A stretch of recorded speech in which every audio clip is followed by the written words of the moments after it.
Théo, tu te mets combien en hérisson? Ah, bonne question. Moi, je suis un passionné de hérissons, donc 8. 8 sur 10. Bien joué. Combien porte-t-il de piquants érectiles? Une marge d'erreur sera tolérée. Ouah, je sais pas, 50 000. Ah oui, c'est large. Environ 6000. Ouais, Proposition voilà. entre 4500 et 8000 acceptés. Bah, j'y étais presque. Un peu large. Un peu large. Ok. Non, bien joué. Bah écoute, je vais te poser une question, Julien. À mon tour. Ouais, je pense que c'est ton tour. Attends, je t'en trouve une bien. Tu te mets combien, Julien, en responsive CSS? Responsive CSS. Attends, ça je reconnais. CSS. Est-ce qu'on serait pas Bah oui, à Lyon CSS, bien sûr. Parce que Vous pareil. êtes déplacés nombreux et nombreuses euh, pour venir nous entendre parler de responsive. Auteur du logo, bien joué. Mais du coup, il y a plein de gens qui veulent entendre parler de CSS. Peut-être qu'ils veulent jouer au jeu. Mais c'est vrai qu'on n'est Combien pas, on n'est pas tout seul ce soir, donc on peut peut-être Effectivement, vous alors. inclure dans notre partie. On vous propose de jouer du coup à vous mettez combien en responsive CSS. Peut-être pour simplifier, on va faire 3 groupes. Donc le jeu tu te mets combien, c'est on se met une note entre 1 et 10 sur un certain sujet.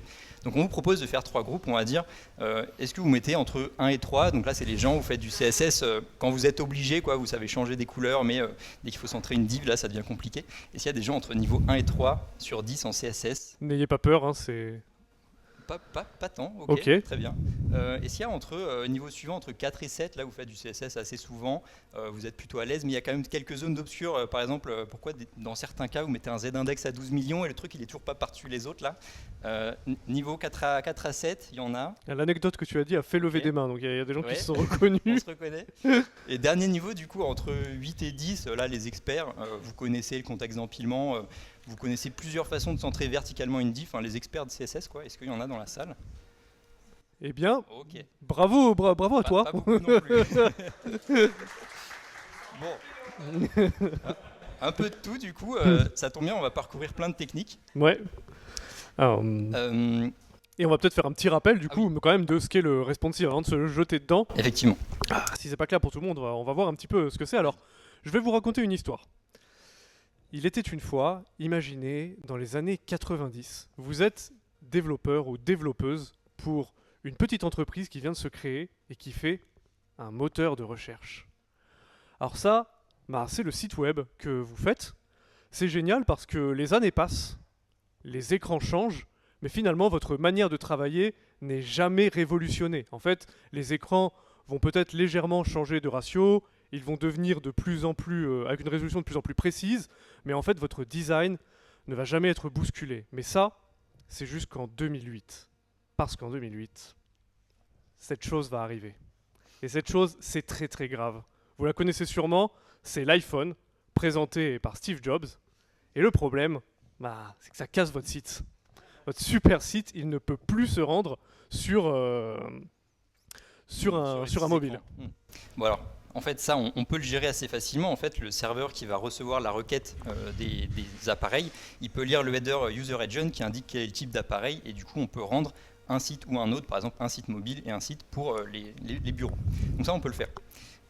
C'est un truc qui est un peu hérité du milieu de l'impression où en fait on a plein de supports, on a des mugs, des cartes de visite, des posters, et pour chaque support on va faire un design particulier et ensuite on imprime le design pour chaque support. Mais du coup dans le milieu du numérique c'est plus compliqué parce qu'il y a quand même beaucoup de tailles d'appareils différents, et donc quand on en sort un nouveau appareil tous les 4 matins, et forcément ça marche. Exactement. Donc, peut-être qu'on va réfléchir à autre chose. En fait, peut-être qu'une autre approche est possible. Et donc là, si vous avez suivi jusqu'ici, vous devinez de quoi je vais vous parler. En fait, cette autre approche, c'est le design web responsive. En fait, la naissance du design web responsive, c'est un article de blog que j'ai reproduit ici en partie, d'Ethan Marcotte, c'est lui. Et en fait, c'est lui qui, pour le web, a inventé ce terme. Alors, ce qui est super intéressant, c'est que ce terme, il ne l'invente pas dans l'absolu. En fait, il va le chercher dans le monde de l'architecture. En fait, avant d'être le responsive, avant d'être du web, c'est une école de pensée, on va dire, en architecture, qui essaye de faire en sorte d'avoir des espaces, des bâtiments qui puissent s'adapter aux différentes circonstances dans lesquelles on va les utiliser. Alors ça, l'exemple que je vous ai donné, c'est une galerie d'art à Manhattan, et je ne sais pas si vous voyez, mais le auvent, il est monté sur des roues, et en gros, on peut le déplier. Alors ça, c'est... Donc en gros, vous avez un bâtiment, soit il a une grande cour devant, soit si vous voulez faire un événement en intérieur avec beaucoup plus de gens, vous déployez le auvent, et donc en gros, ça a Ce genre de choses, ça a énormément inspiré Ethan Marcotte. Alors je dis ce genre de choses parce que ça a été construit en 2016, donc après l'article d'Ethan Marcotte, mais c'est ce genre de truc qu'il avait en tête en fait quand il s'est dit tiens, est-ce qu'on pourrait pas faire des pages web qui fonctionnent comme ça? En fait, pour aller encore plus loin dans les références extrêmement techniques, on pourrait croire qu'il s'est inspiré de ce conseil de Bruce Lee qui disait dans une célèbre interview sois comme l'eau. En fait, Bruce Lee, et là je ne rigole pas, on pourrait croire, mais il a cette phrase super intéressante qui est en gros l'eau, elle va toujours s'adapter à la forme de son contenant. De l'eau, tu la mets dans une bouteille, elle prend la forme d'une bouteille, tu la mets dans un verre, elle prend la forme d'un verre, tu la mets dans une théière, elle prend la forme d'une théière, mais c'est toujours la même eau en fait. Et en gros, le design responsive, c'est exactement ça. En fait, au lieu d'avoir un design précis par taille d'écran, et ensuite vous avez un contrôle parfait au millimètre près, vous gérez tout ce que vous faites, vous abandonnez cette illusion de contrôle parce qu'on ne peut pas l'avoir pour du web, et en fait vous acceptez que vous faites une application, un site, qui va s'adapter aux différentes tailles, et qui ne sera probablement pas parfait à toutes les tailles, c'est ça qu'il faut abandonner, mais par contre qui sera toujours fonctionnel et jamais trop cassé, on va dire à toutes les tailles. C'est ça l'ambition du design responsive. Alors ça, l'article de Ethan Marcotte, il a 15 ans maintenant, à peu près, et depuis, les techniques du CSS ont énormément évolué et il y a toute une panoplie, une ribambelle de techniques qui permettent de mettre en place ce design. Donc, Mais c'est vrai que justement, depuis le temps que le CSS a évolué, il y a quand même beaucoup de techniques et en fait, on peut s'y perdre rapidement tellement il y a de façons de faire. Donc, c'est ce qu'on vous propose aujourd'hui, de parcourir un peu les techniques qui existent pour faire du responsive CSS. Et pour ça, on va jouer à tu te mets combien en responsive CSS. Donc en fait, on vous a préparé une petite carte de tu te mets combien, sauf que cette fois-ci, on va pas vous poser des questions, ça serait chiant, mais on vous a préparé des maquettes qu'on va intégrer devant vous, qui vont nous poser des problèmes de responsive de plus en plus difficiles, on va dire, et donc on va devoir utiliser des techniques de plus en plus élaborées pour intégrer ces maquettes. Exactement. Je te laisse commencer par la page vide, Julien. On commence par le premier. Je pense que tu peux le faire. Le premier, en général, il faut y aller pour se planter, donc là, on a une page vide. Et pour chaque démo, on a fait une petite maquette de ce qu'on veut faire. Il a utilisé Figma pour faire ça. Ah bah c'est au niveau là. Ah oui, là. Donc sur différentes tailles d'écran, on va essayer d'adapter ça. Et ensuite, on a fait un petit environnement de développement pour tester notre design sur plein de tailles d'écran. Donc là, on peut tester que la page vide s'affiche correctement sur nos différentes tailles d'écran. On a même une petite version fluide comme ça pour vérifier que la page vide se comporte bien comme on veut sur toutes les tailles d'écran. Et à gauche, on a le code de la page vide qu'on a intégré déjà pour gagner du temps. Donc on voit que ça m'a l'air pas mal. Je pense que ça marche bien. Je pense que ce premier niveau est complètement réussi en fait. Moi je valide. Je vous propose d'applaudir Julien. Merci. Bravo Julien. Et écoute, à ton tour, j'ai fait mon travail. Je pense que vous commencez peut-être à trouver ça un petit peu facile. Donc on va dire que la lettre A, je pense que vous voyez le principe, on peut passer. Le mot rue, pareil. Et notre première vraie maquette, ça va être le paragraphe. Alors, on reste sur des choses plutôt basiques. Ici, on a donc un petit paragraphe dans une sorte de paper, on pourrait appeler ça. Et ce qu'on voit, c'est qu'on va ici travailler sur sa largeur. Il va avoir une largeur qui va être différente en fonction des tailles d'écran. Donc, on va voir quel est l'état de départ. Donc, ce qu'on voit, c'est que sur les différentes tailles d'écran, on a quelque chose qui n'est pas complètement cassé, au sens où c'est fonctionnel, mais par contre, sur les plus grands écrans, c'est très moche. Et même sur les plus petits écrans, il n'y a pas de marge, enfin en gros, ça prend juste du display block, toute la largeur de l'écran. Ça, c'est le fonctionnement basique du CSS. Alors, du coup, premier truc qu'on peut faire, c'est peut-être limiter la taille sur les petits écrans. Ouais, effectivement. Donc, le décoller du bord peut-être, parce que là, il prend toute la taille de l'écran. Ok. On garde une petite marge. Ça va pas arranger nos problèmes sur les grands écrans, mais sur les petits écrans, on a quelque chose de satisfaisant. Un peu mieux. Ok.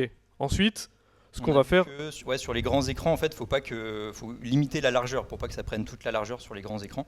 Donc là, ce qu'on peut faire, c'est... Alors, soit on met une max width pour limiter la largeur, ou alors la version hipster, c'est de faire ça en une seule propriété CSS, qui est le min, qui fait la même chose. Le min 90% et tout à fait. 100 pixels.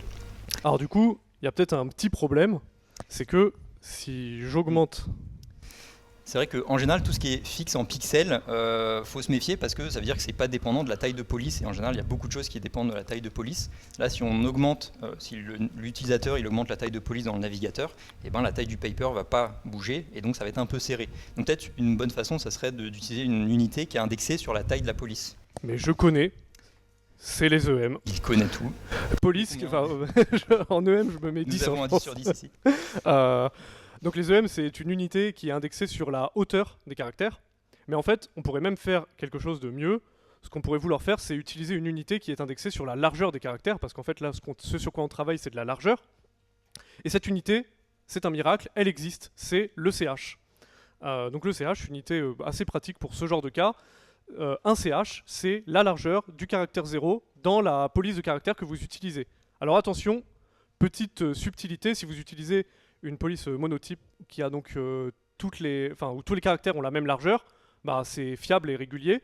Par contre, si vous utilisez une police dans laquelle les caractères ont des largeurs différentes, bah, vous pouvez avoir des résultats variables. Des fois, le 0 va être plus large que la moyenne des caractères, des fois, il va être moins large. En moyenne, le 0 est plutôt plus large que les autres caractères, mais mon conseil, c'est quand vous utilisez cette police, cette unité, testez sur la police que vous utilisez. Vous utilisez en général pas non plus 50 polices dans votre site de caractères. Du coup, vous pouvez vous faire une idée de si ça fonctionne ou pas. Et ce qui est super pratique, c'est que du coup, on peut obéir aux prescriptions des concepteurs de design system qui nous disent que, enfin, et même des typographes, qui nous disent que par exemple, la largeur optimale d'un paragraphe sur un écran pour pouvoir lire de manière confortable, c'est entre 80 et 100 caractères. Bah, du coup, pour obéir à cette consigne, vous devinez que l'unité CH, ben, ça va être très pratique. Donc en gros, je reviens à ma démo. Ici, je remplace mon 40M par un 80 CH. Et donc, je pense que là, on a quelque chose... J'enlève ça. Hop. Donc, vous voyez, enfin, ça changeait rien, en fait, hein, selon la taille. Et en gros, je pense que par rapport à la maquette, on a quelque chose de satisfaisant. Super. Beau paragraphe. Et ben, je pense que c'est validé. Julien, tu peux peut-être nous en... Niveau 4, hein, c'est Niveau ça 4, hein, ouais, ça commence à être chaud. Hein. Alors, Merci. on a vu juste avant que là on a donné une largeur maximale au contenu. En général c'est une bonne idée parce qu'il ne faut pas oublier qu'il y a ce genre d'écran dans la nature. Et du coup si on ne met pas de contraintes, par défaut les documents ils prennent toute la largeur de l'écran. Donc en général ça va faire un truc très étiré. Donc à moins que ça soit fait exprès, c'est une bonne idée de mettre une largeur maximale même si elle est très grande. Là je crois que j'ai mis 1800 pixels. Au moins on assure le coup sur les grands écrans.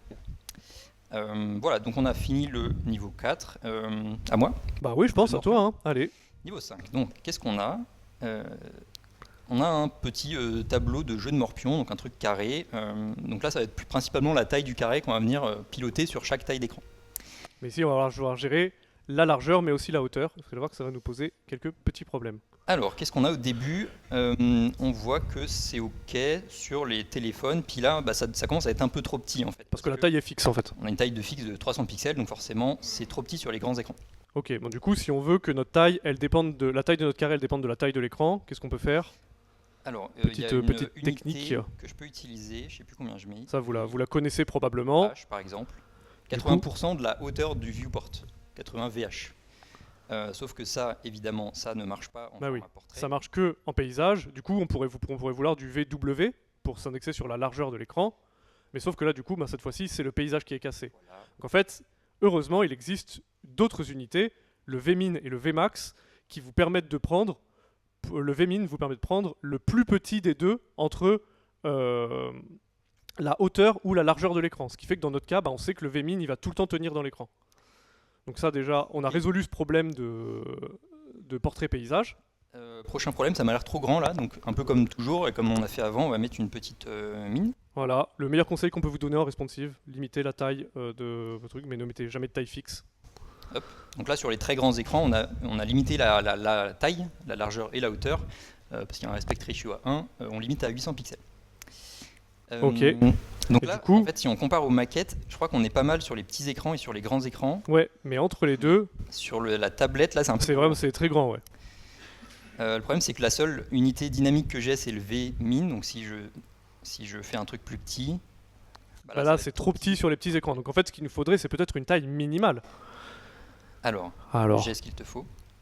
Ok. En fait, avec la fonction clamp, c'est comme si on faisait un min et un max. On donne une limite inférieure, une limite supérieure, et entre les deux, une taille idéale. Ok. Et donc en gros, ce qu'il faut très souvent faire avec ça, c'est vous donner deux tailles fixes en limite, supérieure et inférieure, et une taille variable en taille idéale. Et dans ce cas-là, ce que ça fait, c'est que vous dites, si tu peux faire la taille idéale, tu le fais, sinon tu es limité. Et pour nous, ça résout exactement notre problème. Ouais, et ça c'est super pratique parce qu'on va pouvoir régler la vitesse à laquelle on va du minimum au maximum. Et donc ça, on peut régler ce qu'on veut sur les tailles d'écran intermédiaires. Je crois qu'on a fait le tour, non, de la maquette. Bah oui, je pense on a géré ça. Ah oui, Alors, tu peux nous parler des unités du coup. Petit rappel, moi je suis un fan d'unités, vous avez peut-être commencé à le deviner. Donc, petit rappel sur les unités de viewport. Donc le viewport, attention, c'est pas toujours la taille de votre écran, c'est vraiment la taille de ce qui est visible dans votre navigateur, sans compter la barre supérieure. Et le problème, vous le connaissez peut-être, c'est que sur mobile, par contre, le VH et le VW prennent tout l'écran sans forcément tenir compte de ces barres supérieures et inférieures qui ne sont pas toujours affichées sur mobile. Du coup, heureusement, il existe de nouvelles unités qui viennent à notre secours. Ce sont les unités LVH, SVH et DVH. En gros, ces unités, elles permettent de dissiper l'ambiguïté sur mobile pour savoir exactement de quoi on parle. Est-ce qu'on parle de l'écran quand les barres optionnelles sont affichées, ou est-ce qu'on parle de l'écran entier quand les barres ne sont pas affichées? Donc ça, c'est LVH et SVH. Et le DVH, c'est l'unité qui va correspondre à ce qui est affiché actuellement à l'écran, quoi qu'il arrive. Alors attention, avec cette unité DVH, il peut y avoir des effets un petit peu pervers, puisque du coup, selon ce qui va s'afficher à votre écran, vos éléments peuvent se redimensionner de manière dynamique. Donc à manipuler avec précaution. Évidemment, les mêmes unités existent pour la largeur. On ne sait pas à quoi ça sert, tant que des sidebars n'ont pas été inventés sur les mobiles, mais ça existe. C'est dans la spec. Évidemment, des min et des max aussi, si vous voulez gérer votre portrait paysage. Encore une fois, vu qu'il n'y a pas de largeur, ça ne sert pas à grand chose non plus. Mais les unités existent, et là, vous commencez à pouvoir faire les connaisseurs et les connaisseuses en société quand vous sortez un DV max. Là, je pense que vous faites bégayer les gens autour de vous. Évidemment, toutes ces unités sont baseline 2022, ça veut dire que, en fait, je pense dans pas très longtemps, ça va commencer à être widely available. On a regardé, je pense qu'en juin, courant juin, ça va être widely available. Ça va faire donc 3 ans que c'est adopté. Ça veut dire que c'est disponible sur tous les navigateurs récents, et widely available, c'est disponible depuis 30 mois sur tous les navigateurs récents. Donc on y est presque là, c'est pas loin. Donc, ça dépend de la cible de navigateur, globalement c'est quand même assez... on peut l'utiliser quoi. Yes. Et prochain... je le prends. À toi. Allez. Image de fond. Donc qu'est-ce que c'est l'image de fond? Alors là, quelque chose qui peut être à la fois simple et aussi qui peut poser terriblement des problèmes. Alors là, comme vous voyez sur la maquette, en fait on a un paysage, mais ce paysage, on a 3 images différentes en fonction des tailles d'écran. On a une image pour le grand écran en paysage, une image pour les écrans moyens en portrait, et une image encore pour les plus petits écrans en portrait. Et donc tout ça, il va falloir qu'on réussisse à le gérer dynamiquement. Donc, alors déjà, ici... Pourquoi on s'embête à faire des images différentes sur les tailles d'écran? C'est vrai. Préciser. Donc il y a 2 raisons là pour ce cas particulier. La première, c'était une question de composition, donc juste visuelle, c'est que l'image elle marche pas en format portrait. Et la deuxième, c'est une question de performance. C'est si on n'a qu'une image en format paysage par exemple, sur les formats portraits, on va afficher peut-être un quart ou un tiers de l'image, donc ça fait 3/4 de la bande passante qui est perdue. Donc c'est pas du tout optimal. Donc là, l'idée, c'est de faire des images qui sont spécifiques pour une taille d'écran, et on va charger l'image qui va bien en fonction de la taille d'écran. Tout à fait. Alors cette fois-ci, on va pas refaire la blague avec Lyon CSS, Lyon JS, mais en fait on va travailler dans le HTML. C'est une petite entorse à nos propres règles. On va pas gérer ça en CSS, on va gérer ça en HTML grâce à l'élément picture. Donc effectivement, ça c'était un peu l'image la plus simple qu'on peut trouver en HTML, une image avec une source. En général, sur des grosses images, il faut rarement faire ça. C'est une meilleure idée d'utiliser la balise picture dans laquelle on peut mettre plusieurs sources pour lui dire quelle image on va charger. J'indente le code. Magnifique. Hop. Donc ce qu'on peut faire, dans la picture, on va pouvoir préciser différentes sources. Alors je vous préviens, nous avons mis le code commenté en dessous parce que je n'avais pas envie de taper ça à la main. C'est un peu long. Mais hop. Donc première chose, on va mettre déjà la même source que ce qu'on avait avant, sauf que là on va pouvoir utiliser l'attribut sourceset pour fournir plusieurs URL d'images, donc de tailles différentes. Et du coup le navigateur il va choisir l'image qui va bien. En fonction de la taille de l'écran. Donc ça, c'est le niveau vraiment basique, mais là où ça devient intéressant, c'est que on peut mettre une media query dans cet élément source. Donc il supporte un attribut média, et du coup c'est ça qui va permettre, en fonction de la taille d'écran, de gérer des images différentes. Donc en gros, hop, on va se mettre là.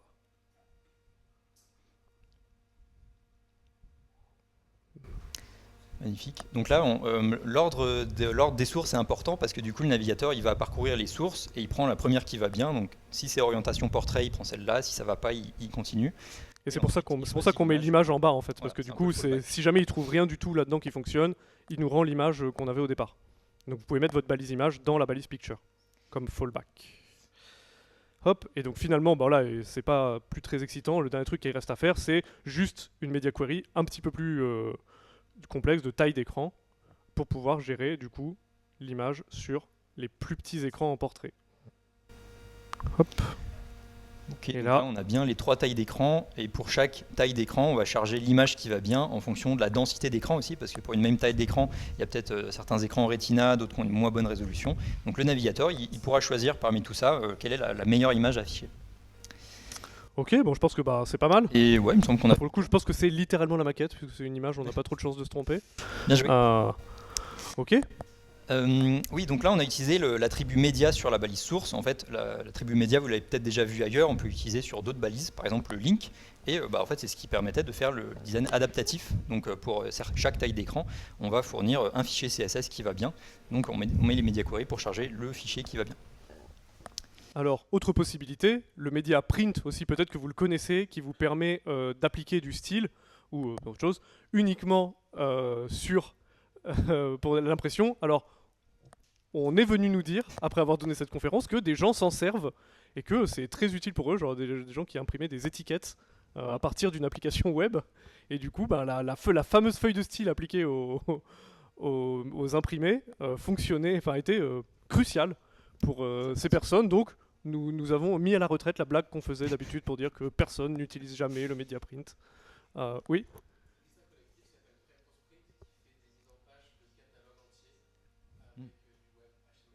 Ok. Ah ouais, bah eux du coup je pense que ils aiment bien ce media print. Ok. Ouais.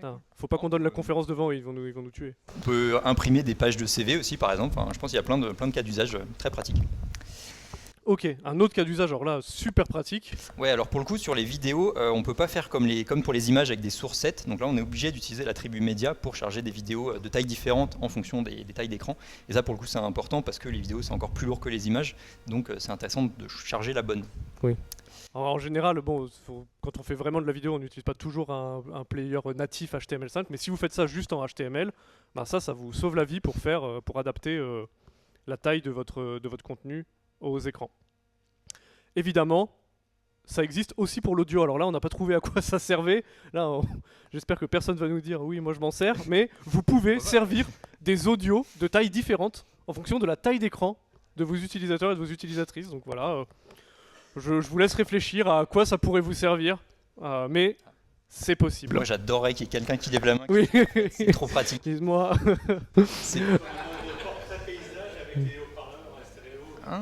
C'est vrai.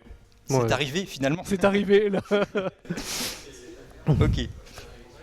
Ok. Mais en fait, je pense que je vais pour la documentation. Écoute, je suis chaud en fait. Oui, bah excuse-moi, vas-y. Je suis bien dans ma lancée. J'adore la documentation en plus. Puis je te laisse les niveaux les plus durs. Ça m'arrange. Donc, je prends la documentation. Alors là, on commence à arriver sur des niveaux un petit peu plus complexes avec des maquettes plus complètes. Là, c'est une maquette plus complète, mais en même temps ultra classique. C'est une page avec le contenu, une colonne à gauche, une colonne à droite avec des tables des matières.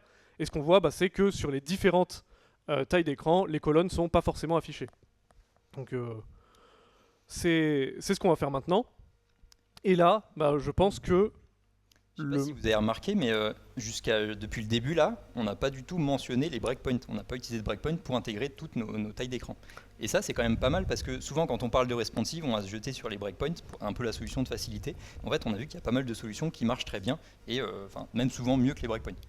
Mais pour le coup, là, il y a moyen, on n'aura plus trop le choix parce que là, c'est vraiment quelque chose qui apparaît sur une taille d'écran. Et ça, on n'a pas trop de magie pour le faire autrement qu'avec des breakpoints. Tout à fait. Donc là, on est parti. C'est le moment. J'écris la media query pour faire un breakpoint. Voilà, donc Théo il va écrire le code qui permet de faire apparaître un bout de page à une certaine taille d'écran. Donc ça doit être la barre de gauche. On va dire à partir d'un écran de 1080 pixels, on va changer le layout de la page pour rajouter une petite colonne. Donc si on veut faire des colonnes, il y a un truc qui marche bien, c'est le display grid. Donc là on va avoir un layout avec deux ou trois grilles, deux ou trois colonnes. Et pour ça on utilise donc le grid template colonne pour dire Magnifique. deux colonnes, work in progress, deux colonnes, donc un FR, 5 FR. Le FR c'est une unité où en fait on va partitionner les colonnes en unités égales, et le nombre de FR c'est le nombre de colonnes que vont occuper les éléments. Donc 5 FR, la colonne de droite va occuper 5 fois plus de place que la colonne de gauche. Et ça va être fluide, du coup, ça va s'adapter à la taille du conteneur. Voilà, donc là, premier breakpoint, apparition de la colonne à partir de 1080 pixels. Donc bon début, on a la colonne de gauche, et on a vu que sur les maquettes, il y a une autre colonne à droite avec la petite table des matières là, qui apparaît un peu plus tard. Donc là, on va remettre un autre breakpoint avec une valeur un peu plus haute. Donc ça va se cumuler avec le breakpoint précédent, parce que c'est des mines. Et du coup, ici, on va encore changer le layout pour ajouter une troisième colonne à droite pour la petite table des matières. Donc on utilise un petit grid template columns, où cette fois, on va encore changer le nombre de colonnes. On garde notre 1FR, 5FR. Et cette fois, on va rajouter la troisième colonne avec 30 CH. Donc c'est l'unité qu'on a vue tout à l'heure avec la largeur des caractères. Et on voit que, chose intéressante, on peut très bien faire que les colonnes ne vont pas grossir à la même vitesse en fait. Parce que 30 CH c'est fixe, ça ne dépend pas de la taille d'écran, mais ça ne sert à rien de faire grossir notre table des matières. Donc on va dire la table des matières va rester à 30 CH et le reste va se partager l'espace. Donc on peut faire grossir nos colonnes de la façon qu'on veut. Okay, donc là, bon, désolé, je vous ai mis sur la mauvaise démo pendant que je tapais, mais donc quand on dépasse les 1600 pixels, vous vous doutez de ce qui allait arriver, hein, mais hop, la dernière colonne apparaît. Et donc elle ne grossit pas forcément à la même taille que les autres. Hop, on va se rajouter une petite max width fixe du coup, je préfère. Très bien. Hop. On doit être presque bon, peut-être qu'il manque... Qu'est-ce qui manque? Ah oui, alors on a toujours des unités en pixels là. Ah oui. Alors il y a une petite astuce qu'on peut utiliser, en fait, encore une fois les pixels, donc c'est fixe, ça va jamais bouger. Il y a une petite astuce qui est que on peut utiliser des REM dans les media query en fait, et l'intérêt c'est que en fait, il y a une règle d'accessibilité critère, enfin le référentiel RG2A qui dit on est censé pouvoir augmenter la taille de police de 200% et ça ne doit pas casser l'interface. Sauf que là, si on augmente à 200%, il y a moins que ça soit un peu tout serré. Et donc si on met des REM dans les breakpoints, en fait, on peut passer d'un breakpoint si on augmente la taille de police. Alors là, c'est le seul truc où on peut pas vous faire la démo, vous devez nous croire, parce qu'il faut changer les paramètres là, même sur l'ordinateur. Genre c'est pas dans le CSS, mais c'est sur la machine. Donc c'est ça. On ne va pas le faire. Du coup, ça peut être une bonne idée. Voilà, si l'utilisateur grossit très fortement la taille de police, peut-être on va passer au breakpoint d'en dessous et ça va faire de la place sur l'écran. C'est plutôt une bonne pratique, c'est plus fiable. Et il me semble qu'on est au Bah bout, ouais, hein. je pense. Mais je pense que le truc c'est arrêter de charger, non? Sur les différentes tailles d'écran, genre il me montre le truc de la même taille à tous les écrans, mais... Tu veux dire que c'est cassé? Non, c'est pas possible. Je pense, peut-être. Je pense que c'est ça. Plus tard si ça Vas-y. Non, on va dire que ça ressemble aux maquettes, donc on a bien, avec les media query, on a ajouté les trois colonnes. Ouais, le détail. Est-ce que c'est ça? Un peu l'habitude des choses qui pètent en conf. Hop. Bon, c'est mon petit Max Width qui a fait des bêtises. On a fini cette démo. Yes. Et bah écoute. Et bah très bien. Super. Allez hop. Tu vas peut-être nous expliquer des trucs. On a parlé des breakpoints, on a mis des min widths, etc. Donc en fait, à chaque breakpoint, on va rajouter des choses. Ça, c'est le mobile first. La grande question, c'est pourquoi on fait du mobile first? La réponse qu'on a souvent, c'est parce que tout le monde le fait. En fait, il y a d'autres bonnes réponses, d'autres bonnes raisons. Les meilleures réponses, ouais. Nous, on en voit deux, on va dire côté code. En général, il faut moins de code pour faire la version mobile que la version bureau, parce que le layout est beaucoup plus simple. Donc si on commence par le bureau, on va mettre plein de code pour faire la version bureau, puis après on va rajouter du code pour supprimer ce qu'on a fait sur le bureau. Donc ça n'a pas trop de sens. C'est plus logique de faire pas beaucoup de code la version mobile, et puis dans la media query, on rajoute un peu de code pour faire le bureau. En général, ça marche mieux. Et côté design, c'est un peu pareil. En fait, si on fait un design qui rentre sur un téléphone portable, a priori ça va rentrer sur un plus grand écran, mais pas l'inverse. Donc si on fait un truc super beau sur un grand écran, après si on veut le mettre sur mobile, on va tout tasser, ça va pas rentrer, machin. Donc en général, c'est une meilleure idée de faire dans l'autre sens. On commence par le mobile et on rajoute des choses pour faire le côté bureau. Voilà, maintenant si on vous demande pourquoi on fait du mobile first, il y aura peut-être des meilleures réponses. Et ben cette fois, Bah allez, à ton tour là. prochaine démo, c'est à moi. Ça fait longtemps que t'as pas fait de démo. Ouais, je commence à m'ennuyer moi. Mhm. Galerie photo. Donc on a une magnifique galerie de photos de pingouins. Je me demande qui a eu cette idée. Donc a priori rien de très compliqué. On voit il y a quelques subtilités quand même. Le nombre de colonnes il varie en fonction des tailles d'écran. Et puis bon, on va Ouais. voir comment. En fait, on va jouer sur deux choses à la fois, c'est ça qui va peut-être nous poser problème, c'est la taille de la galerie elle-même avec son nombre de colonnes et la taille des images. Donc là, on commence à avoir un système avec plusieurs paramètres. Serons-nous capables de le faire? Je ne sais pas. Alors, donc, comme toujours, on regarde c'est quoi, quel est l'état initial. Comme toujours, on voit que c'est pas cassé. Ce n'est pas horrible. C'est pas parfait, en fait, on gaspille beaucoup de place. C'est pas exactement ce qu'on voudrait, genre là, ici, c'est pas ouf, mais c'est... Enfin, C'est un peu récurrent ça dans les démos. En général, quand on touche à rien, c'est pas cassé quoi. Quand on veut rajouter du code qu'on va péter Oui. des trucs. Donc là, on a le display par défaut sur notre galerie là. Display par défaut, ce qu'il va faire, c'est il y a des choses un peu bizarres. Par exemple, on voit qu'il y a des espaces entre les images là. Ça vient justement du fait que les images elles se comportent comme du texte. Et en fait, comme le texte, il y a un petit espace qui est réservé entre les images. Et donc voilà, on ne comprend pas trop pourquoi. Pour vous prouver que je ne vous raconte pas des salades, si je mets une font size à 0, il n'y a plus d'espace. Donc c'est vraiment que les images, c'est comme du texte. Mais du coup, c'est pas pratique pour intégrer un layout, quoi, parce qu'il vient d'où cet espace, comment on peut le changer, on ne sait pas trop.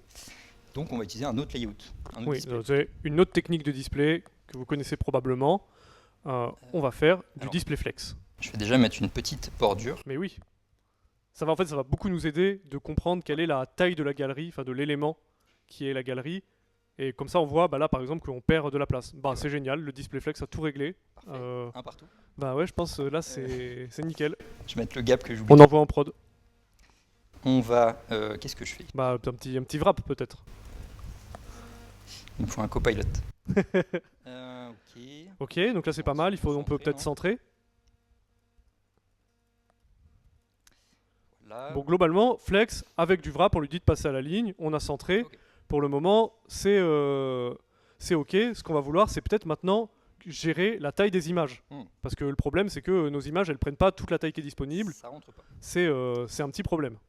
Donc là, on a testé des choses pour gérer la taille des images. On a vu que, en fait, si on met un 25 DVW, SVW, ça marche pas mal sur les petits écrans. Ça rentre. Voilà, ok. Donc là, on a bien les 3 colonnes sur petit écran. Ça ressemble, on n'est pas loin. Là, on a 4, 5 et 6 colonnes. On est pas mal. Mais ce qui est un peu Par gênant, contre, c'est que si vous êtes observateur, observatrice, on perd de la place là sur les côtés de notre galerie. On n'exploite pas complètement la place parce que, bah, évidemment, nos éléments ont une taille fixe par rapport à la galerie.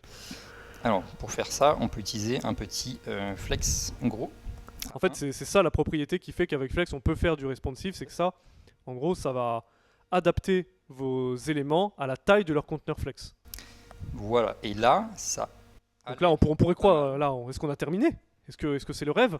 Ah, alors ça marche si on cache le petit problème qu'on voit. Et non, en bas, là. malheureusement, petit problème, et on va pas le mettre sous le tapis cette fois-ci, là. Désolé le pingouin, là. Non, en fait, évidemment, quel est le problème qu'on a? C'est qu'il y a certaines lignes où il y a moins d'éléments que les autres, parce que c'est la fin de notre galerie. Sur la dernière ligne, il n'y a que 2 éléments et pas 4.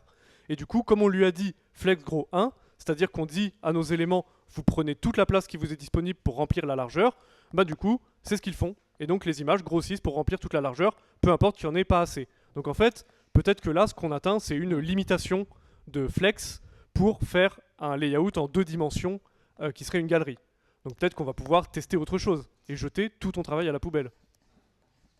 Exactement. Bah, Ça ne me fait pas plaisir du tout. Je Hein. balance tout. Je vais garder le gap, l'outline. Hop. Et bon, Retour à la case départ.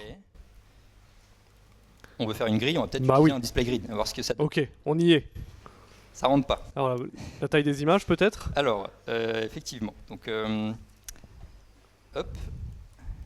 Donc en display grid, en fait, la taille des images en pourcentage, enfin la taille des éléments en pourcentage, ça se réfère à la taille des cellules. Donc si je mets 100%, en fait, ça va prendre toute la largeur de la cellule. Et du coup, ça, pour l'instant, j'ai qu'une colonne, Ouais, donc là- ça prend toute la place.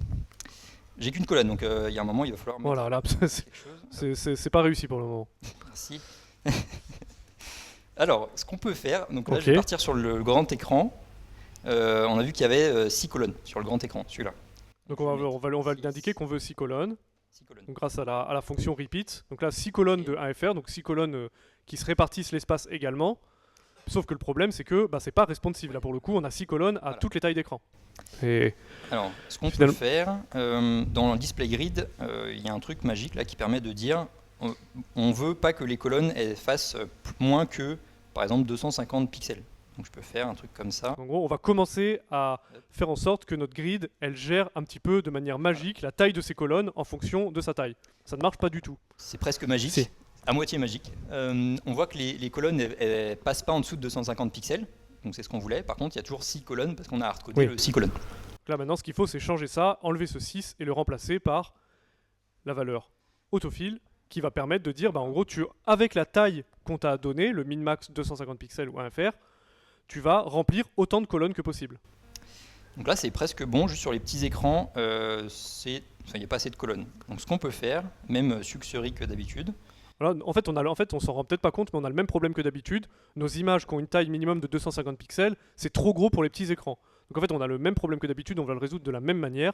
On met une limite sur la taille, on dit les images doivent faire 25% de la largeur de l'écran jusqu'à 250 pixels. Ça, c'est exactement la même chose qu'on a fait dans la première démo, cette partie-là. et là, je pense qu'on a fait. Et là, à peu du près coup, le tour. On a bah- plus le truc bizarre qu'il y avait avec le display flex. c'est-à-dire- Totalement, parce que le grid, c'est en 2 dimensions, donc lui, il n'a pas de problème à gérer les dernières colonnes. Et du coup, là, je pense que c'est plutôt réussi et on peut C'est bon. enfin se débarrasser de ces satanés pingouins. On n'en entendra plus parler. Ils ont donné du fil à retordre. Alors, Encore une slide. c'est vrai, ils sont encore là, profitez-en. Alors quand même, un truc intéressant qu'on a fait dans cette démo et dont je voudrais vous parler, c'est qu'on a utilisé 2 méthodes de display pour faire cette galerie. On l'a faite en flex et on a vu quelles étaient les limites, et en grid. Alors vous vous posez peut-être la question, dans quel cas je vais utiliser l'une ou l'autre. Alors la règle qu'on donne en général, c'est vous faites du flex quand vous pensez votre display dans une dimension, horizontale ou verticale. Vous connaissez probablement en flex la notion d'axe principal, d'axe secondaire. Ça, c'est le flex. Mais sinon, si vous voulez penser en 2 dimensions, si vous voulez gérer à la fois l'horizontal et le vertical, vous faites du grid. Mais ça ne veut pas dire que une des méthodes de display est meilleure que l'autre. En fait, ce sont 2 outils différents qui vous permettent de faire des choses différentes. Mais par exemple, ça, c'est un état auquel on était arrivé à un moment quand on bidouillait avec le flex. C'est quelque chose qui est très compliqué à faire en grid. Parce que vous voyez bien qu'on casse la notion de colonne, puisque les dernières images sont centrées. Donc on pourrait le faire, mais ça demanderait plein de bidouilles. Et par contre, en flex, c'est hyper simple. Donc en gros, ce que je veux vous dire, c'est que c'est pas genre grid plus moderne que flex, faites-en tout le temps. La question, c'est posez-vous la question de ce que vous voulez faire, qu'est-ce qui va être utile pour vous, et utilisez la bonne technique. Peut-être tu peux nous faire à ce sujet un petit rappel. Ouais, c'est vrai que donc, au début, là, on se vantait de ne pas utiliser de breakpoint, machin. On a vu que finalement, ça peut servir à quelque chose. On voit maintenant les grilles. Donc, pour faire un petit récapitulatif, les displays Flexbox Grid, ça va plutôt être que pour faire du design qui est vraiment fluide. On l'a vu avec le Flexbox, là, ça va vraiment prendre l'espace disponible. Donc, c'est vraiment beaucoup plus fluide. Les breakpoints, c'est plus, on va faire des cassures sur certaines tailles d'écran. Donc, c'est plus quelque chose de fixe pour chaque taille d'écran. Et ensuite, les displays, c'est plus sur un élément HTML, alors que les breakpoints, c'est sur une page entière. On a vu qu'on change tout le layout de la page. Et les displays Flex et Grid, tout ce qu'on peut faire, c'est changer la taille ou la position des éléments pour changer le layout, alors qu'avec les breakpoints, on peut faire n'importe quoi. On peut changer des couleurs ou vraiment ce qu'on veut. Ouais. Si Donc vous là, changez la couleur de votre texte en fonction des breakpoints, vous avez une place en enfer, je pense. Mais c'est un avis Exactement. personnel. Donc là, c'est pareil, il n'y a pas une solution qui est meilleure que les autres, c'est juste en fonction des cas, vous avez plusieurs outils à votre disposition. 9. Mais écoute, Julien, tu m'as l'air bien parti. Je te laisse continuer. Je te laisse le boss final. Et Allez, je fais pas de problème. donc plateforme de contenu, on a un truc qui ressemble à un blog peut-être, il y a un genre de header en haut, une liste d'items, et à droite là il y a encore une liste de recommandations ou je ne sais quoi. En fait, Qu'est-ce qu'on raconte sur ce qui celui-là va être intéressant, c'est que dans celui-là, le layout en lui-même n'est pas plus compliqué que ce qu'on a fait, par exemple pour la documentation. Mais en fait, là, ce qu'on va vous montrer qui va être plus difficile et plus intéressant, c'est que, en fait, notre plateforme de contenu, comme on l'a appelé, elle a que des éléments qui ont les mêmes données. Vous voyez, en gros, là, on imagine un blog avec des articles sur les chèvres. Peu importe que ce soit un article mis en avant, un article normal ou un article recommandé sur le côté, c'est les mêmes données et c'est juste des présentations différentes. Donc en fait, très probablement, aujourd'hui, si vous faites du JS, Alliance JS ou du front-end, vous travaillez avec un framework front Et ce que vous allez faire, c'est que vous allez probablement faire 3 composants différents. Vous allez dire, ok, ça c'est mon hero, ça c'est ma card, ça c'est ma horizontal card, peu importe comment vous l'appelez. On n'est pas là pour parler de ça. Mais ce qui serait vraiment intéressant, c'est de se dire, en fait, vu qu'il n'y a que des différences de présentation entre les 3 composants, ce qu'on aimerait bien faire, c'est uniquement en avoir un et se dire, en gros, en fonction de là où il est et de la taille dont il dispose, il va pouvoir changer sa présentation de manière dynamique. Et en fait, c'est exactement ce qu'on va faire. Et donc, sur cette maquette, on va faire quelque chose d'un petit peu différent. On va travailler en fait à l'échelle du composant, vraiment. Et ensuite, on verra ce que ça donne sur le layout qu'on a déjà intégré. Parce que le layout avec des colonnes qui se rajoutent en fonction des tailles d'écran, vous connaissez, c'est pas très compliqué. Donc du coup, je pense qu'on peut passer sur l'éditeur. Ça fait un peu liste au Père Noël, on va voir ce qu'on peut faire. Tout à fait, ouais.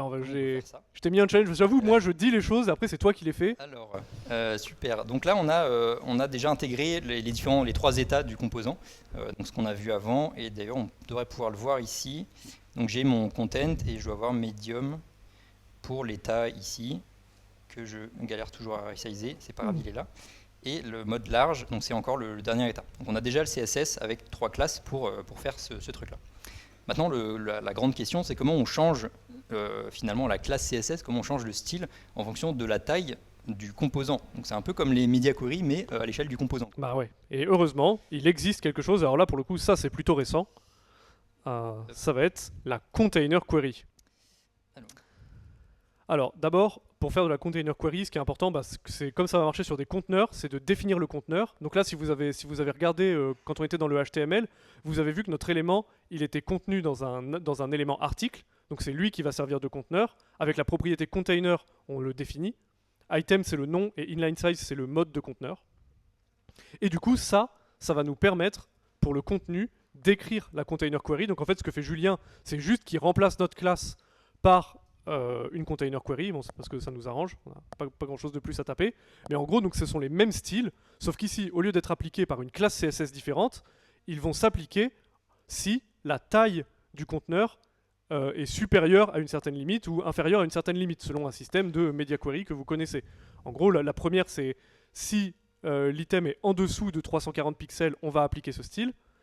Et donc normalement notre élément là il est resizable, donc on va pouvoir voir que ça fonctionne.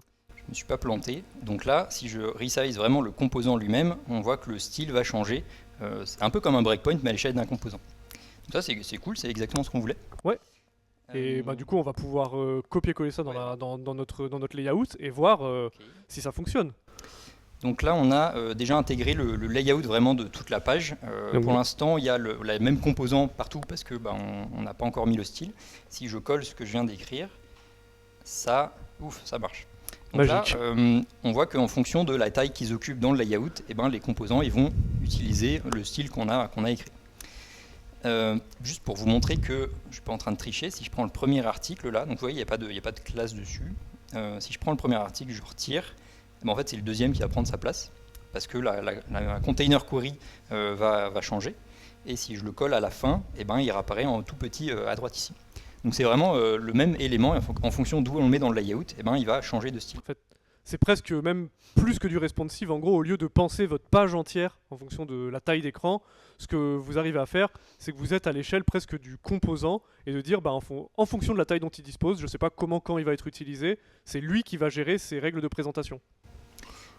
Pour aller plus loin, on a quelques petits exemples à vous montrer. Donc on a emprunté à Ahmad Shadid. Le boss, merci à lui. Le boss des container queries. Donc quelques exemples qu'il a fait. On a par exemple là une petite carte de projet là. Et si on le redimensionne, on voit qu'il y a des gros changements. Et en fait ça on ne pourrait pas le faire en display flex ou grid. Il y a trop de changements en fait. Mais avec les container queries, on peut vraiment changer comme on veut l'apparence. La question là, c'est que dans l'absolu, ça serait faisable. Mais par contre, c'est beaucoup de code ou de maintenance en fait. Et là, ce qu'on vous propose avec la container query maîtrisée, c'est super simple en fait, une fois qu'on l'implémente. Un autre exemple, c'est la petite timeline, où là, c'est pareil, on a un composant qui peut être horizontal, vertical. En fait, en fonction de la taille qu'on lui donne, il va il va prendre l'apparence qui va bien. Mais ça, c'est un super bon exemple, parce que, évidemment, comme la container query va changer la présentation de votre élément, ce qui va être important, c'est que votre élément, il est toujours la même sémantique en fait. Donc là, ce qui est intéressant, c'est qu'une timeline, qu'elle soit verticale ou horizontale, elle a exactement le même sens. Nous, on a un petit peu enfreint cette règle dans notre exemple, puisque comme vous voyez, il y a un article qui est mis en avant. Et en gros, bah, ce que ça fait, comme on l'a géré en container query, c'est que si on gère mal ensuite notre layout, on pourrait se retrouver avec une mise en page où il y a genre 10 articles mis en avant et aucun article normal. Et en gros, bah, ça casse un petit peu la sémantique. Donc, notre conseil, c'est vous faites des container query pour changer l'apparence de vos éléments, mais par contre, leur sémantique, leur sens, ce qui signifie pour votre application, doit rester identique. Ok. Il ne faut pas que ça ait une valeur différente. Exactement. Et pour aller plus loin, donc ce que vous avez montré là, c'est vraiment des composants qui changent d'apparence en fonction de la taille qu'ils occupent. On peut penser que ça peut être utile dans un cas d'un design system. Alors attention pour certains composants, il ne faut pas s'amuser à le mettre partout. Je pense à partir des organismes, peut-être des composants un peu gros, on peut dans un design system fournir ce genre de composants. Et en fait, en fonction de où on va les mettre, eh ben, ils vont s'adapter tout seuls, sans qu'il y ait plein de variants à changer, etc. En fait, la notion de vous faites un composant, vous gérez comment il va et en fait, vous ne savez pas dans quelles circonstances il va être utilisé. C'est exactement le cas du design system en général, où vous fournissez une librairie de composants, vous ne savez pas comment ils vont être intégrés, c'est pas votre affaire. C'est ça. Donc juste pour aller plus loin, quelques petites suggestions sur les container queries. On conseille de nommer les containers. On peut mettre un nom, c'est facultatif, mais quand on utilise le @container là, en fait, ça va prendre le plus proche ancêtre qui est un container. Sauf que peut-être il y en a plusieurs des ancêtres qui sont des containers. Donc pour être explicite, c'est une bonne idée de nommer les containers. Ensuite, pas oublier qu'on peut combiner les container queries et les media queries. C'est d'ailleurs ce qu'on a fait pour changer le layout en fonction de la taille d'écran. Et à l'échelle du composant, on change l'apparence du composant. Et par contre, on l'a dit, mais il ne faut pas en abuser parce qu'on peut rapidement perdre le contrôle de l'interface. Dès qu'on redimensionne, il y a tout qui bouge. Donc il faut quand même utiliser avec parcimonie. Ok, on fait un dernier petit rappel peut-être sur les media queries et les container queries. Ouais, donc juste pour compléter, les media queries, on l'a vu, c'est à l'échelle du viewport, donc c'est vraiment on change toute la page. Les container queries, c'est plutôt à l'échelle d'un élément, un composant. Donc les media queries, on va tout changer, alors qu'un container query, on change un composant. D'ailleurs, on pourrait utiliser des media queries sur le body. En fait, on peut faire des media queries avec des container queries. Et support navigateur, les container queries, c'est relativement récent, c'est baseline 2023. C'est là qu'on douche vos espoirs, vos rêves, c'est un peu jeune. Pas loin d'être acceptable, c'est peut-être un poil récent. Mais... Et donc, si vous pensez qu'il n'y avait pas assez d'unités, la bonne nouvelle, c'est qu'il y en a toujours plus. Donc évidemment, comme vous pouvez faire des unités par rapport au viewport, vu que la notion de container, en fait, c'est comme le viewport, mais en gros, vous avez des unités pour la largeur, la hauteur de votre container, les mêmes unités en min et en max. Là pareil, genre vous sortez du CQmin, c'est... J'ai vu qu'on les a même pas toutes mis parce qu'il y a aussi des unités bloc et inline. Donc oui. C'est le vertical, inline c'est le horizontal. Donc il y en a encore plus que ça en fait. On vous a épargné. Ça rentrait pas sur la slide. Et écoute, c'est à toi. Oui, chose promise, chose due. Voilà. Je fais la dernière maquette. Ça serait dommage qu'on n'ait pas le temps de la faire, que ce talk arrive à sa fin. C'est parti. La dernière maquette, ce n'est pas une maquette en fait, c'est le monde réel. En fait, ce qui va être le plus dur, nous jusqu'ici, on a fait des maquettes justement, on a créé des problèmes qui correspondaient aux solutions qu'on voulait vous montrer. On a travaillé à l'envers, mais en fait, vous savez bien que dans le monde réel, ça ne se passe pas comme ça. En fait, ce sont les problèmes qui se posent à nous. On nous demande des choses un peu absurdes, qui sont bizarres, qui ne fonctionnent pas toujours. Et c'est à nous, en tant que développeurs et développeuses, d'adapter les techniques qu'on connaît pour réussir à faire fonctionner. Et donc, en gros, ce qu'on espère, ce qui va être le plus dur, c'est de réussir à vous approprier les techniques qu'on vous a montrées pour réussir à faire des choses qui sont plus compliquées que simplement les maquettes qu'on vous a montrées qui correspondaient bien aux problèmes. Enfin, on a évité les choses les plus bizarres, les plus tordues. Donc, globalement, c'est ce qu'on espère avec ce talk, c'est qu'on vous a donné un peu une boîte à outils et que vous allez pouvoir vous en servir. Et que tout cela sera plus clair dans votre esprit sur les différentes techniques qui peuvent exister. Et la bonne ou la mauvaise nouvelle selon les avis, c'est que c'est pas fini parce que donc là on a vu un peu l'évolution du CSS au fil des années pour s'adapter aux nouveaux appareils, aux nouvelles tailles d'écran. Et en fait aujourd'hui on voit qu'il y a toujours plus de tailles d'écran, toujours plus d'appareils. Donc on peut imaginer que le CSS va continuer à évoluer pour couvrir ces nouveaux besoins et permettre de faire des trucs toujours plus barrés. Voilà, donc on arrive au bout, on vous a mis plein de liens utiles sur le petit QR code ici, et on espère que vous aurez appris plein de trucs. Merci. Merci.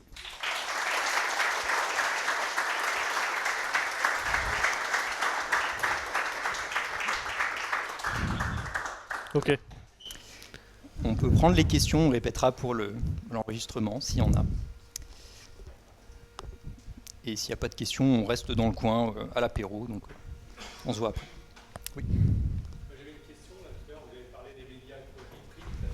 Il y en a d'autres normalement qui s'est arrêté, d'autres médias comme télé, collector.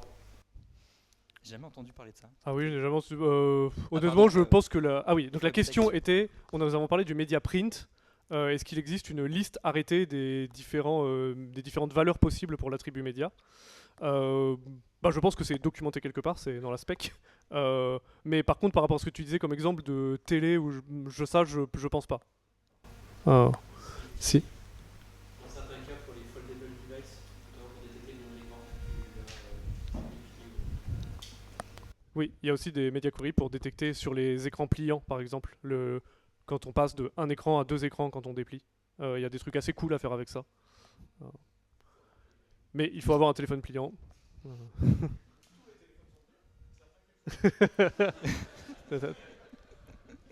Téléphone pliant à usage unique.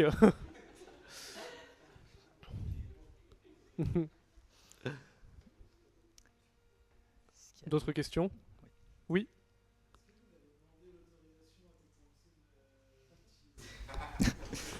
Est-ce que c'est vraiment le même logo? Alors, on a réintégré la carte du tu te mets combien? Je sais même plus si c'était vraiment le même logo. On n'a pas demandé. Hein. Oui, non, on n'a pas demandé.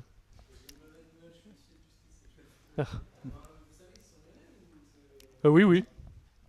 Ouais, je crois que ouais, je savais. Ouais. Ok. Ça pose problème ou... De toute façon, c'est trop tard parce que on l'a Oui. déjà fait. C'est pas grave. J'irai en prison pour ce talk.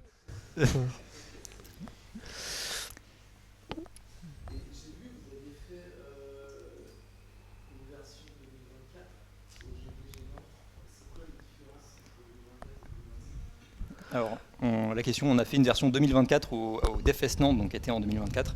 La différence doit être le petit logo sur la slide d'introduction. Non, mais aussi plus de retours, notamment sur la question des container queries. Au moment où on a donc en fait le talk qu'on a donné en 2024 à Nantes, et donc en fait on l'a préparé début mi-2024.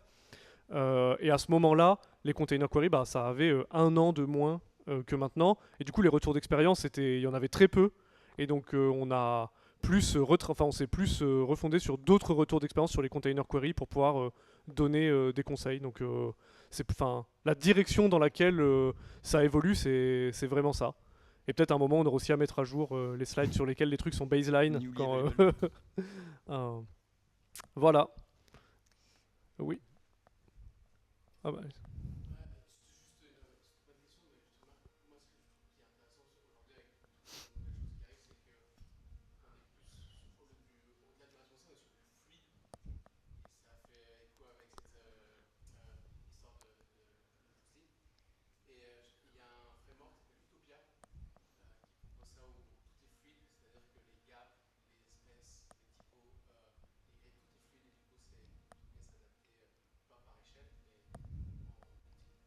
Ouais, en fait, c'est intéressant. Donc la remarque était que même, enfin, au-delà du responsive, on peut aussi parler de fluide, notamment avec le framework Utopia. C'est super intéressant. On n'est pas parti dans cette direction-là sur le talk où on l'a plus centré sur des démos, mais en fait, évidemment, vous vous en doutez, il y a des discussions absolument passionnantes sur, qu'est-ce qui est exactement du responsive ou en fait, est-ce qu'il n'y a pas différents, enfin. Il y a des gens qui disent que en fait, le responsive c'est né en 2010, mais en fait, avec l'article d'Ethan Marcotte, et en fait c'est mort 2 ans plus tard, et après on a fait du fluide, et aujourd'hui on fait des trucs centrés sur le composant. Donc ouais, il y a plein d'histoires et de discussions super intéressantes à ce sujet. Je pense que le terme responsive, tout le monde, ça parle à tout le monde, donc on a utilisé un peu ça comme un parapluie pour tout récupérer, mais en fait il y a des distinctions plus fines qui peuvent être faites.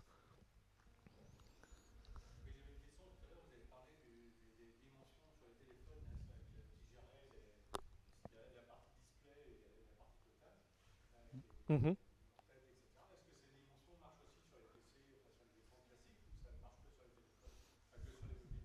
Oui, donc la question était est-ce que les unités relatives au viewport spécifiques pour les mobiles, donc les DVH, les LVH, les SVH et W, fonctionnaient aussi sur ordinateur? Oui, bien sûr. C'est juste qu'en gros, sur ordinateur, elles ont tout le temps la même valeur, donc ce n'est pas pertinent. Mais donc ça fonctionne comme les VH ou les VW sur ordinateur. Mais donc la différence se verra sur mobile. Mais oui, c'est pas une unité que vous réservez au mobile, sinon ça serait un casse-tête. Enfin, c'est con de faire du responsive s'il faut utiliser des unités différentes pour mobile et pour bureau, quoi.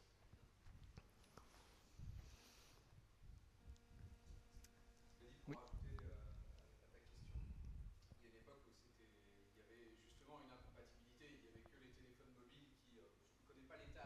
Mhm.